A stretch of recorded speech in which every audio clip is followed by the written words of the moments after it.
Bienvenue chers auditeurs pour ce nouvel épisode de Versus. Aujourd'hui, deux films, une même thématique. Nous avons choisi Black Panther et Kirikou. Salut Lino. Salut Bob, salut les Ardosiens. Oui, là c'est un thème assez osé quand on me l'a proposé, parce que c'est pas moi qui ai eu l'idée. J'ai beaucoup ri. Kirikou vs Black Panther, je trouve ça énorme et au final ça va être plus profond et plus intéressant qu'il n'y paraît, je pense.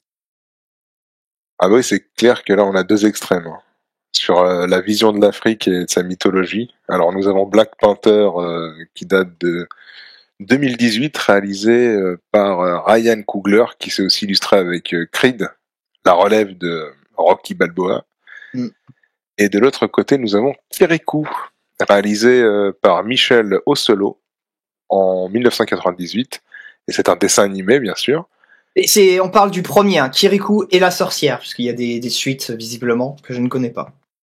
La sorcière Karaba. Oui, c'est ça exactement. Alors, Kirikou, c'est un petit garçon, une espèce de petit prophète qui vient délivrer un village de la méchante fée, enfin de la méchante sorcière Karaba.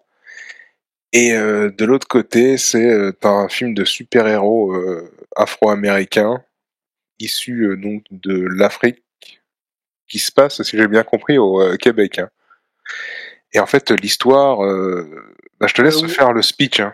Le Wakanda Québec. Tu veux que je fasse le speech de Black Panther? Moi, franchement, j'en peux plus de ce film. Ah non, mais c'est donc dans ce film, on suit l'histoire de T'Challa, qui est le roi du Wakanda, qui est dans l'univers Marvel, qui est en gros le royaume terrestre le plus en avance, qui est blindé de technologie, qui est dans le futur par rapport aux autres sociétés humaines, parce que il y a des millions d'années, une météorite d'adamantium ou de vibranium, je sais plus quel. Vibranium est tombé sur le Wakanda, et c'est une sorte de super matériau qui leur permet de faire de l'énergie, qui est indestructible, enfin bref, qui a tout un tas d'avantages. C'est grâce à cet avantage, à ce matériau ultra avantageux, qu'ils ont pu être en avance sur leur temps, mais ils sont restés cachés des sociétés humaines, parce qu'ils étaient trop en avance technologiquement sur les autres, ça aurait pu mettre des troubles. Et donc, on va suivre la Black Panther du royaume. La Black Panther, c'est le protecteur de ce royaume, qui est T'Challa, qui est le roi, et ce qui est un super héros en même temps. Voilà. Donc on va pénétrer dans ce royaume, on va découvrir les rouages, les traditions de ce royaume, et il va y avoir un poupouch de son cousin dont personne ne connaissait l'existence. Voilà en gros le pitch grossièrement de Black Panther. Voilà, déjà c'est quand même pas mal étriqué tout ça. Ouais, enfin je l'ai un peu mal raconté, mais honnêtement c'est pas extrêmement intéressant de toute manière. Hein. Ah ouais, si vous allez voir les Marvel pour le scénario, y a un problème, les gars. Il y a un gros problème là. Et après, en même temps, Kirikou, le scénario est pas dingue non plus, mais c'est pas l'intérêt du. Kirikou, c'est du scénario de conte traditionnel. C'est un conte africain, ouais. Issu justement issu des contes de l'Afrique de l'Ouest. Donc Kirikou est un dessin animé, et voilà, comme on a dit, Black Panther, c'est un film super production Marvel. Bon, je propose qu'on rentre tout de suite dans le vif du sujet. Allons-y. Alors, lequel des deux tu as préféré, Bob? Fais attention à ce que tu dis. Je ne vous laisse pas de suspense. Kirikou, bien entendu. Ah, c'est clair. C'est clair. Franchement, il y a pas. Et toi, Lino? Ouais, pareil. Franchement, il y a pas photo. Il y a vraiment pas photo, mais même pas une demi-seconde. Alors, pour être très franc, c'est même pas tant le fait que Kirikou soit exceptionnel. C'est un bon film, c'est un bon dessin animé, c'est très sympa à regarder, y a rien à dire. Mais Black Panther, c'est une purge. C'est vraiment une merde. Et quand je pense que le film a eu un succès monstrueux et que visiblement, selon toute vraisemblance, le 2 risque de battre... il est pas encore sorti là au moment où on parle, mais il va sortir très bientôt. Il y a des probabilités, enfin beaucoup de gens parient sur le fait que ça va être un succès vraiment énorme. énorme. Peut-être le plus gros succès de toute la franchise Marvel. Ah oui. Ouais, voilà. Donc ça me fait quand même, ça fait quand même mal de se dire ça, voir un film aussi médiocre, la suite d'un film aussi médiocre qui, voilà, je vois Black Panther dépasse 1,2 milliard de dollars de recettes à l'international. C'est impensable, franchement. Ah mais ça c'est l'appel d'offres racial, ça. Je sais même pas ce que c'est, mais c'est en tout cas c'est de la médiocrité, ça c'est sûr et certain. Bon alors on va commencer par traiter de Black Panther si tu veux bien, et pourquoi on estime que c'est un mauvais film. Ah bah allons-y, oui, tout à fait. Bon, alors moi je dirais. Je te laisse l'honneur, tu as bien entamé. Ouais, merci, je fonce dans le tas. Je t'en prie. Alors déjà c'est un film où il y a aucune émotion entre les personnages. On ressent rien. T'Challa il perd son père, c'est nul. La relation avec sa sœur, ça fonctionne pas. On n'a aucun attachement, on sent aucun attachement entre eux. On n'a aucun attachement avec les autres personnages. C'est plat, c'est ultra convenu, c'est cousu de fil blanc. Donc déjà rien que pour ça, c'est vraiment extrêmement mauvais. Le scénario, comment l'expliquer? Puis c'est assez vulgose, même c'est très vulgaire dans la mise en scène. Entre leurs rapports familiaux sont très vulgaires. C'est même pas digne d'une bonne série télévisée, tu vois.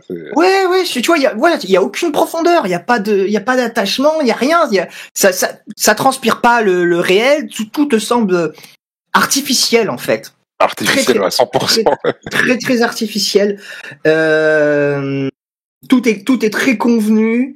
T'as aucune peur pour les personnages. Tu sais qu'ils vont tous à peu près s'en sortir. Quand il y en a un qui meurt, là, quand il y a l'espèce de vieux prêtre qui meurt, tu te mets à hurler comme un malade. Mais toi, tu t'en bats les couilles parce que t'es pas attaché au mec. C'est vraiment nul. Les acteurs jouent mal. Alors je comprends pas. C'est surjoué. Ouais, c'est surjoué. Il y a juste la reine mère que je trouve qui joue pas trop mal. C'est la moins mauvaise. Ouais, ça sent bien, ouais, c'est vrai, ouais. Ouais, et puis éventuellement la sœur dans cette espèce de rôle de demi-autiste. Bon, c'est pas exceptionnel non plus. Ah, mais elle est vraiment horrible, c'est une espèce de Mr. Q. Ouais, c'est ça. Complètement flétri, pourrave. Q du Wakanda. Mélangé avec une Beyoncé, tu vois, du ghetto. Enfin, les scènes de combat sont nulles. Franchement, c'est vraiment pourri. Alors, ils ont essayé de faire un petit peu un effort dans les deux espèces de combats rituels, là où ils se battent avec des arts. Bon, ouais, c'est pour tous ceux qui ont vu des films de Jackie Chan ou Bruce Lee, j'en passe des meilleurs. C'est vraiment, ça vaut que dalle. Mais bon, au moins ils ont essayé de faire une petite chorégraphie. Non, mais franchement, c'est médiocre, mais ça va. Je trouve que toutes les ambiances là où tu les vois dans leur rituel, ça c'est une espèce de tribu de Gungan en fait, les mecs. C'est entre des Gungan et des New-Yorkais du Bronx. C'est vraiment frelaté quoi. Putain, mais tu les vois sur leur cascade là. Oui, et encore différentes couleurs, mais c'est ridicule, c'est vraiment tu vois le gros boss nass là. Et ben c'est leur espèce de maître à penser. Là, je sais pas, il y a une espèce de copie sur les Gungan, moi ça m'a fait penser à ça, ouais. Oui, et alors comment il s'appelle déjà cet acteur noir là? C'est un très bon acteur. Taker qui joue dans Zulu, là, Forest Taker, non? Forest Whitaker? Non. Attends, putain, comment il s'appelle? Si, c'est Forest Whitaker, oui. Lui qui est un très très bon acteur. Il y a rien à dire, ouais, mais là. Bon acteur, ouais. Mais ça sert à rien, c'est vraiment donner de la confiture au cochon que prendre un acteur comme ça pour jouer un rôle aussi pérave. Enfin bref, je comprends pas du tout. Et juste ce que je voulais dire, ajouter avant de te laisser la main, c'est que voilà, là j'ai parlé des scènes de combat qui étaient vraiment les meilleures. Après toutes les scènes de combat en mode Black Panther, en images de synthèse, c'est nul. C'est tout. Tu vois l'image de synthèse à 3 kilomètres. Il y a aucune puissance dans les coups. C'est pas impressionnant. C'est mollasson. C'est vraiment, waouh, c'est extrêmement médiocre. Vas-y, je te laisse enchaîner. Mais en fait, je trouve que sur les scènes de combat, c'est surtout la scène finale là où ils se battent dans le métro électrique là. Elle est effroyable. En fait, les mecs ils sont les deux en 3D, mais c'est une 3D hyper molle, t'as l'impression qu'il y a eu un bug au niveau de la gestion de l'effet physique de la part du technicien, et le mec il les a fait comme dans une espèce de guimauve chewing-gum. Et donc il y a pas de lourdeur, tu sais. Il y a rien. Ils sont presque en apesanteur, presque. Il y a des moments où tu te dis mais putain attends c'est Elastic Man quoi. Et ça je trouvais ça gênant. Et il y avait un truc comme ça où quand tu vois le foirage, où c'est carrément gênant. J'étais dans un malaise complet pour eux. Et tout est comme ça, complètement raté, parce que tu vois qu'il y a des influences. Je trouve vraiment que leur monde du Wakanda est influencé par Star Wars, dans le sens où c'est un mélange entre la cité des Gungans et Coruscant. Quand tu vois par exemple les vaisseaux, quand ils décollent, quand ils atterrissent, ils s'inspirent, mais sans aller jusqu'au bout, du design. Mais là il y a pas de design, là il y a aucune recherche de design, alors qu'ils auraient pu s'amuser, tu vois. Le film prêtait à ça, prêtait à créer un Wakanda. Enfin, voilà, ils auraient pu faire quelque chose de vraiment sympa. Quand tu déambules dans les rues du Wakanda, c'est une espèce de... Ouais, tu te croirais à Bordeaux, quoi. Ouais, mais même, ouais, voilà. Entre Belleville et Bordeaux, avec un peu de Tatooine, tu vois. Et après, quand tu vois leur conseil des sages, c'est un conseil Jedi périmé. C'est un conseil Jedi Leader Price, quoi. Et ça, c'était pathétique. Juste pour revenir une seconde au côté combat et pathétique, il y a un truc qui m'a fait exploser de rire tellement que c'était à chier. À un moment donné, il y a une espèce de mini guerre civile à la fin où t'as les pros rois légitimes et rois anti-légitimes, une espèce de combat, une espèce de mêlée qui est nulle. Et il y a des espèces de rhinocéros blindés qui se mettent à se balader au milieu, chevauchés par des noirs. C'est nul, c'est con, putain, c'est nul. Qu'est-ce que c'est nul. Tu te demandes pourquoi le rhinocéros. Parce que le mec il les élève, à un moment donné tu vois que le beau-frère élève le beau-frère de Crash Pala, là, je sais pas comment il s'appelle. Les mecs ils ont des putains d'avions qui vont à la vitesse de la lumière, tout ce que tu veux, qui tirent des blasters et tout, mais non, ils vont se casser le cul à élever des rhinocéros pour les monter comme des chevaux, tu sais. C'est vraiment, mais c'est nul quoi, c'est nul à chier quoi. Alors l'idée d'une espèce d'archéofuturisme. Mais voilà, c'est ça que je voulais dire. Pourquoi pas, tu vois. Non, mais... Pourquoi pas, mais alors c'est complètement raté. C'est fait, mais l'idée n'est pas mal. Mais putain, c'est complètement foiré. C'est les mecs, ils ont eu de bonnes idées, mais n'ont pas su les mettre en œuvre, en fait. Ah oui, non, mais c'était vraiment, c'est du nanar, hein. C'est un gros navet, le truc. Mais là, c'est un vrai navet. Ça faisait longtemps que c'est pas un nanar, c'est un navet, comme tu dis. C'est un navet. C'est un film de merde. Et comme tu le dis, oui, il y a un lien avec Star Wars, c'est l'archéofuturisme. Donc, pour les gens qui ne savent pas, l'archéofuturisme, c'est un concept inventé à la nouvelle droite par Guillaume Fay, qui consiste à tendre vers un monde qui est technologiquement extrêmement avancé, mais tout en gardant des valeurs traditionnelles extrêmement fortes. Et le Wakanda, en fait, c'est vraiment... Black Panther, c'est vraiment un des films les plus archéofuturistes que j'ai vu. Tu peux penser à Dune qui est très très très très archéofuturiste aussi, peut-être un tout petit peu plus. Et il y a Star Wars aussi, c'est archéofuturiste. C'est des mecs qui se baladent dans des vaisseaux qui vont à la vitesse de la lumière et qui font des duels à l'épée, quoi. Et là, c'est exactement pareil. Donc là, vous avez une société, comme je l'ai dit, extrêmement avancée, mais t'as des rois qui se font des espèces de duels rituels avec des mecs qui se combattent avec des espèces de lances du futur qui balancent des blasters, mais ils sont en boubou, les mecs. Les boubous, boucliers, le bouclier, le boubou. Ils ont des boucliers, c'est des capes, mais genre des tissus de merde, et après, ça génère un champ magnétique derrière. Bon, c'est que des trucs, c'est vraiment un archéofuturisme vraiment bidon, c'est assez moyen, quoi. Et, qu'est-ce que je voulais dire? C'est assez marrant, en fait, de se rendre compte que tu vois que c'est une société où je dis il y a des valeurs extrêmement traditionnelles, c'est une société absolument mono-ethnique, le Wakanda. Donc en fait, les décideurs, ceux qui ont fait ces films, c'est tout de suite des bien-pensants, bien évidemment, c'est des gens qui sont proches du wokisme, la théorie du genre, voilà, Marvel et Disney, ils en sont clafis. Et donc, alors comment ils imaginent l'idéal pour les Noirs?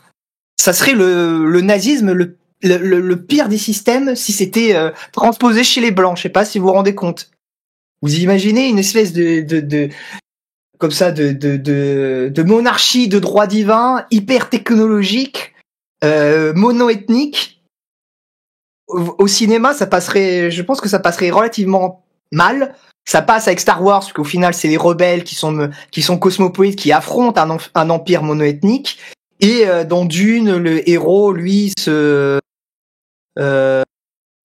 comment dire, le héros, lui, après, va aller habiter dans le désert avec les habitants du désert d'Arrakis. Donc, il y a quand même une ouverture, il y a quand même une respiration à ce niveau-là. Mais là, c'est vraiment une société archéofuturiste, mono-ethnique, clairement ethno-différentialiste, qui ne veut rien avoir à faire avec les blancs. Bon, même s'il y a un débat qui intervient un peu plus tard dans le film.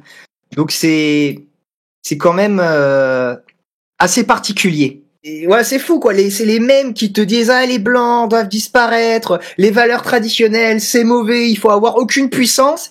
Et dès qu'ils peuvent mettre en avant leur mascotte privilégiée, c'est-à-dire les Afro-Américains, pour les mettre dans les meilleures conditions possibles, ben qu'est-ce qu'ils font? Ils font un putain d'univers archéofuturiste complètement dingue. S'il serait transposé pour les blancs, ça serait la pire des horreurs pour eux quoi. Il y a quand même une espèce de contradiction, de malade quand tu rentres dans la psychologie de ces gens-là. Ah mais complètement, oui. Bah après, ils te le font un peu passer en douce dans le film où t'en as qui veulent s'ouvrir. Bah justement, Crash Pala, il veut vraiment s'ouvrir. Il veut aller aider les autres peuples d'Afrique grâce à leur technologie. Ouais, mais ils veulent s'ouvrir. Mais pourquoi ils veulent s'ouvrir? C'est par ressentiment vis-à-vis des blancs. Parce que alors tout le long du film, les blancs ils sont appelés les colonisateurs, les colons. C'est toujours. Ah oui, en permanence avec le blanc de service là. L'ancien de la CIA, ouais, c'est ça. Ouais. Alors lui, énorme. Mais c'est qui? Attends, c'est Martin Freeman qui joue le rôle, je pense. Je sais pas. Un mec qu'on retrouve dans le Hobbit jusqu'à Hot Fuzz. Oui, c'est vrai. Oui, il a une tête connue, ouais. Ouais. Et c'est le blanc de service, c'est le blanc de maison du film tout entier, quoi. Et c'est ça qui est assez gênant, tu vois, que tout au long de ce film, il y a une espèce de logique, de ressentiment. Tu sens que c'est un film qui est calibré, qui est exploité pour profiter du ressentiment des Noirs partout sur Terre et des Afro-Américains. Et c'est quand même extrêmement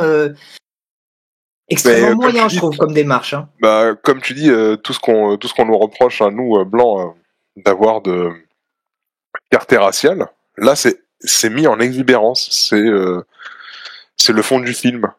Bon après c'est quand même pas mal fait parce que c'est pas non plus ultra virulent. Je pensais que ça allait l'être encore plus. Ils peuvent pas non plus. C'est un film Marvel, ça peut pas être trop extrême. Mais tu sens quand même le fond qui est présent, quoi. Ah bah oui, complètement. C'est complètement, comme j'allais dire, c'est putaclic. Mais oui, pour cette communauté, oui, ils ont sorti le film. Déjà, il appelle Black Panther. Ça te renvoie au Black Panther des années de l'apartheid.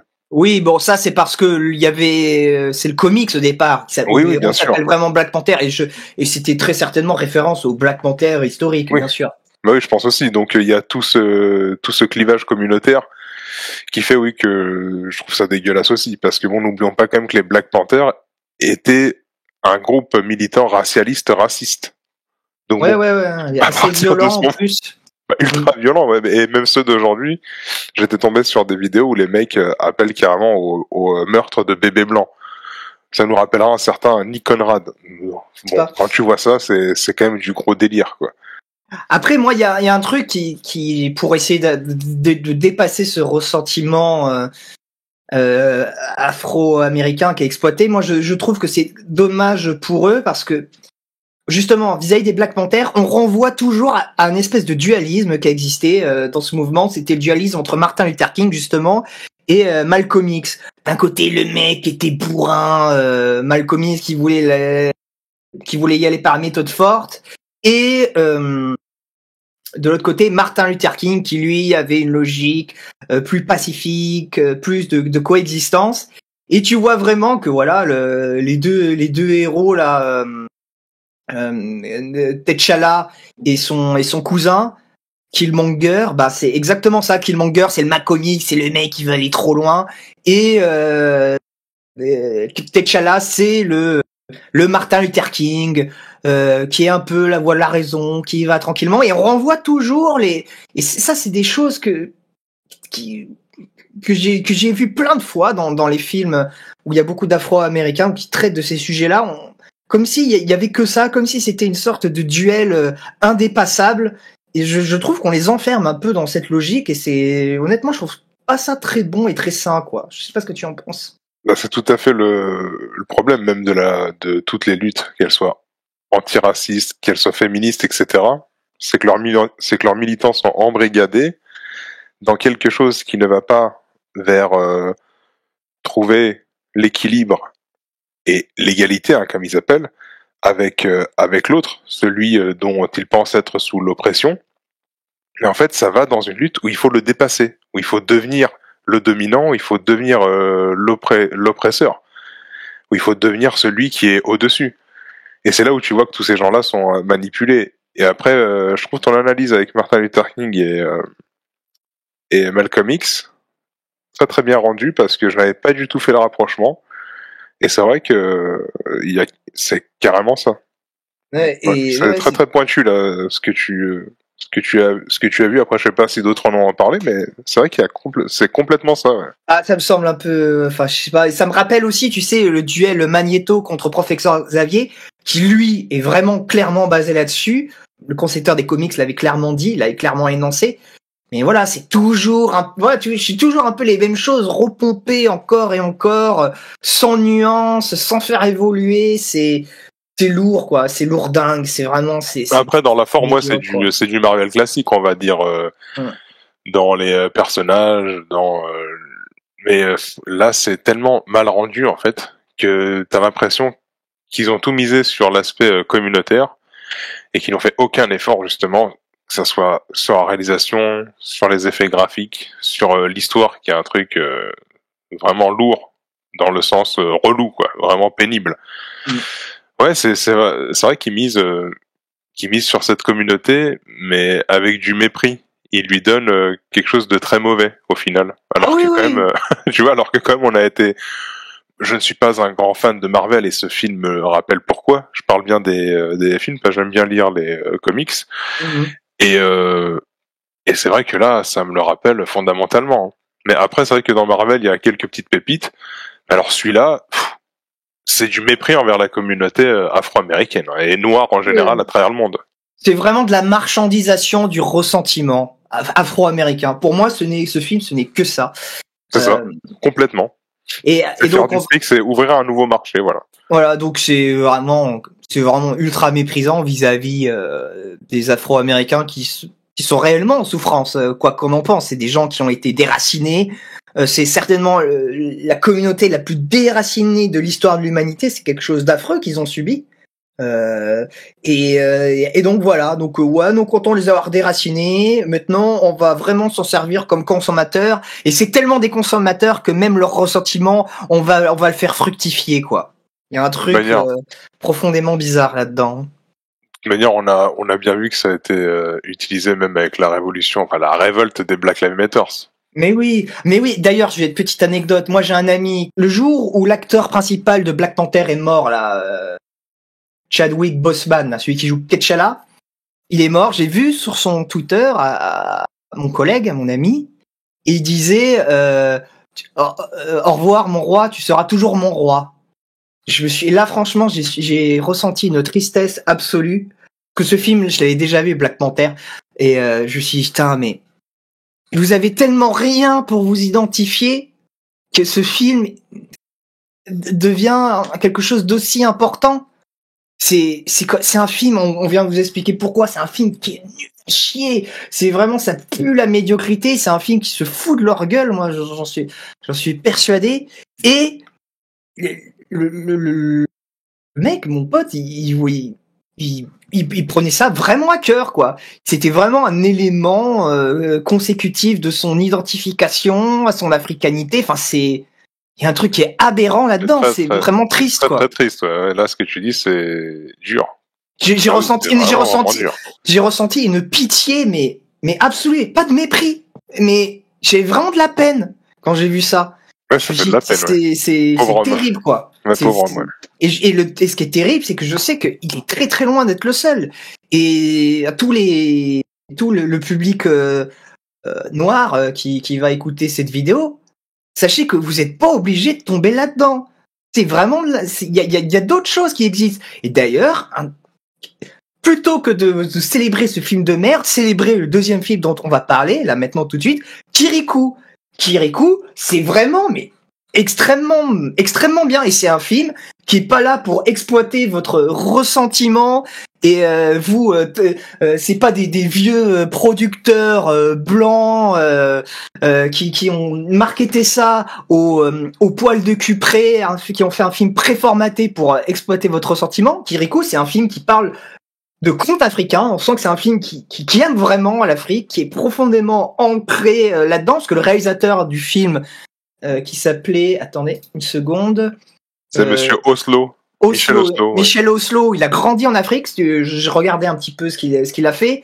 Et ça, dans ses interviews, il a voulu retranscrire l'ambiance qu'il avait quand il était jeune en Afrique. Il s'est battu pour faire des choix non aseptisés. Par exemple, dans Kirikou, les femmes, elles sont seins à l'air tout le temps. Il a dû se battre pour que les femmes soient seins à l'air. Le film a failli pas se faire financer à cause de ça, parce que c'était vraiment l'ambiance de l'Afrique qu'il avait connue. Il y a l'Afrique, ouais, voilà, ouais, il a retransmis ce qu'il a vécu là-bas. Oui, il y a une vraie recherche de souci, il y a un vrai souci d'authenticité. D'ailleurs, les musiques, elles sont vraiment excellentes. C'est fait avec comment il s'appelle? Très très sympa. Oui, il y a plein d'instruments. Youssou N'Dour. Oui, voilà, avec Youssou N'Dour, qui est un chanteur qui est vraiment excellent, d'ailleurs. Un grand musicien africain, ouais. Ouais, un très grand musicien africain, peut-être le plus grand. Les musiques, ouais, sont extrêmement bien. Elles ont été enregistrées en Afrique. C'est autre chose que les vieilles merdes de rap produites par Kendrick Lamar pour Black Panther, c'est vraiment de la daube. Je ne les ai même pas entendus. Hein. Je n'ai même pas entendu que c'était quelque chose fait pour le film. Il y a rien dans ce film. Hein. Franchement, les gars, ils ont appuyé comme des malades sur la musique de ce film. Hein. Bah, c'est de la merde. Il semble que en plus l'album c'est super bien vendu et tout, alors que l'album alors Kirikou, lui, naturellement, met bien plus en avant la musique. Et en plus, c'est normal parce que c'est une musique de bien meilleure qualité. Elle est quelque part, elle est un peu au centre du film.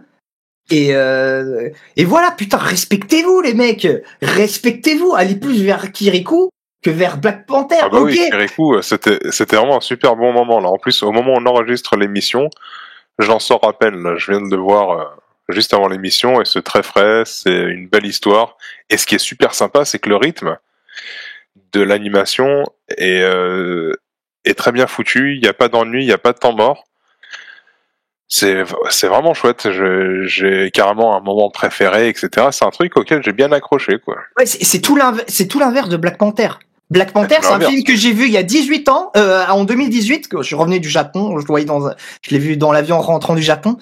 Je me rappelais rien du film, je l'ai vu hier, je me rappelle déjà plus rien du film. C'est un film qui ne vous marque pas, il y a rien dedans, c'est vide. Parce que Kirikou, moi je l'avais vu à sa sortie en 98, la chanson Kirikou n'est pas gland, mais il est vaillant. Ça fait 20 ans. Attends, combien 98 maintenant, ça fait 24 ans. 24 ans, mais je l'avais jamais oublié cette musique. Oui, ça reste, ça te marque vraiment. Oui, parce que c'est un vrai voyage en Afrique. Voilà, c'est un vrai voyage en Afrique, c'est ça, exactement. Parce que cette merde de Black Panther, c'est voyage nulle part, quoi. Il y a rien. Wakanda, ça pue la merde, les mecs. Hein. Franchement, c'est pourri, quoi. Et Kirikou, il y a des vraies valeurs transmises, des choses en fait qui sont qui parlent à toute l'humanité. Hein. C'est comme quand tu regardes un Miyazaki ou que tu regardes un Disney sympa ou quoi. Ben voilà, il y a un Roi Lion. Allez, c'est ça qui me vient en tête parce qu'on parle de l'Afrique. Mais c'est une vraie œuvre complète faite avec amour, avec passion. Le dessin. Il y a bien joué, c'est bien française. Doublé. Ah ouais, c'est super bien doublé. Ah ouais, par contre, ça c'est vraiment sympa. Il y a le petit accent, chacun a son caractère, vraiment des personnages atypiques, frais, dont on s'attend pas à faire la connaissance comme ça. Non, j'ai vraiment été surpris, je l'avais jamais vu. Ils sont attachants.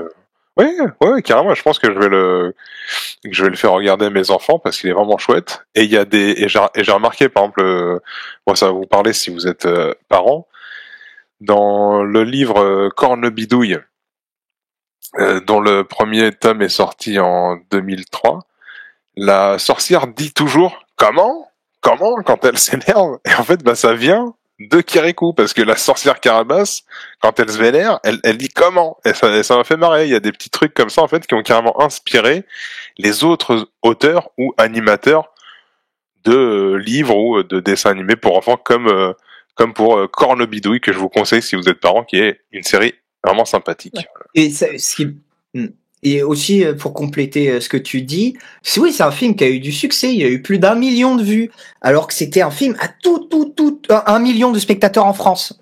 Après, il y a eu un petit peu de succès étranger, et c'est un film qui avait un tout petit budget, qui avait vraiment un budget rikiki, c'était quasiment un film d'auteur, quoi. C'est vraiment l'opposé, vraiment en tout point de Black Panther.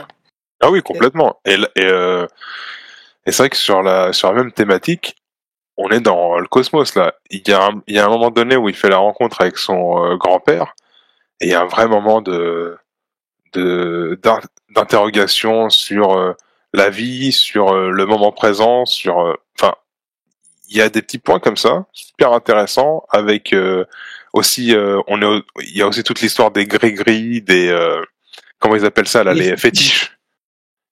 Fétiche, ouais, voilà. Et voilà, ça nous pousse, si on s'intéresse justement à la culture africaine, ça pousse à aller chercher, il y a des vraies pistes, quoi. Et ça te donne plus envie de découvrir la culture africaine, mais pour de vrai, la vraie en plus, que Black Panther, quoi. Mais Black Panther, ça vous donne envie de découvrir quoi, les mecs, sans déconner? Y a rien, c'est aseptisé, c'est vide, c'est pourri, quoi. Là, au moins, c'est Kirikou, c'est vivant, ça respire, il y a des trouvailles graphiques, les espèces de jeux d'ombre, quand Kirikou est dans le noir, où toute sa silhouette devient complètement noire. Ah oui, c'est sympa, ça. Il y a plein de jeux de couleurs, quand à un moment donné, il y a un bateau qui arrive, qui est un bateau arc-en-ciel, il y a une vraie direction artistique qui est respectueuse de ce qu'il peut y avoir dans l'art africain. Et vraiment, ça fait voyager, ça vous ouvre l'esprit. Je suis sûr que d'une manière ou d'une autre, ça vous aide à comprendre un petit peu aussi la psyché africaine. Vous voyez, dès que les gens sont contents, mais ils se mettent à chanter, à danser. Alors nous, en tant qu'Européens, ça fait un peu caricatural d'un point de vue extérieur. Mais quand tu le vois là, à l'intérieur d'un film comme Kirikou, non, ça passe très bien et c'est tout à fait naturel. Ça permet de réellement rentrer en adéquation avec eux et de comprendre que oui, dans ces moments-là, dans ces moments de tristesse, chanter, danser comme ils le font, ça peut être c'est en accord avec eux-mêmes et c'est un bon moyen de relâcher la pression et la tristesse aussi. Ça fait vraiment voyager, découvrir des choses, quoi. C'est un super beau conte, c'est ça, quoi. C'est un vrai conte traditionnel. C'est comme le fameux dessin animé Le Roi et l'Oiseau. Ça va vous parler sûrement, qui est un film magnifique, film d'animation français aussi, où comme encore aujourd'hui, je trouve que les seuls derniers, en tout cas que je connaisse, c'est les studios Ghibli, qui me procurent ce genre d'émotion quand je regarde un animé, où on est emporté dans quelque chose de traditionnel, qui fait appel à tous les sens, et voilà, et ça donne envie d'être partagé, ça redonne cet esprit d'enfant, on a envie de chanter, voilà, et puis c'est une vraie détente, quoi. C'est un vrai moment de lâcher prise. C'est très doux, c'est très cool. Alors après, pour pas dire que du bien du film, sachant qu'en plus on l'a reproché à Black Panther, il y a des trucs qui ont un peu vieilli. Mais c'est bizarre, c'est assez inégal. Il y a des moments, c'est vraiment très beau, tu sens que ça vieillira jamais. Et il y a des moments dans l'animation, oh là là, c'est quand même un peu vieillot, ouais. Un peu cheap. Mais ça gâche pas le plaisir du film. Mais bon, voilà, comme on a expliqué que les combats en CGI de Black Panther étaient dégueulasses, on est obligé d'être honnête et de signaler que dans Kirikou, il y a aussi des moments où ça vieillit, quoi. Mais bon, le film a quand même 20 ans. Voilà. Plus de 20 ans. il est sorti 20 ans avant Black Panther, quoi. 24 ans, putain. que Black Panther, c'est vrai que c'est 2018 et 98, 20 ans, et 20 ans pile.